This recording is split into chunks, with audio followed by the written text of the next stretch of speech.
বিসমিল্লাহির রহমানির রহিম। প্রিয় রংপুরবাসী, আসসালামু আলাইকুম ওয়া রাহমাতুল্লাহ।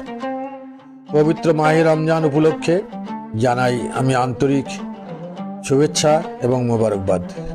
মাহে রমজান মাস মুসলিমদের জন্য একটি মহিমান্বিত মাস। আমাদের আজীবনের আত্মশুদ্ধি, সংযম ও সহমর্মিতার মাস। রমজানের এই পবিত্র সময়ে আসুন আমরা সকলে অসহায়, দরিদ্র ও পিছিয়ে পড়া মানুষের পাশে দাঁড়াই। সমাজে ভ্রাতৃত্ববোধ, সম্প্রীতি ও সহনশীলতার বন্ধন আরও সুদৃঢ় করি। রাজনৈতিক ভিন্নতা থাকতেই পারে, কিন্তু রংপুরের উন্নয়ন ও কল্যাণের প্রশ্নে আমরা সবাই এক ও অভিন্ন থেকে রংপুর শহরকে একটি শান্তির নগর হিসাবে গড়ে তুলি।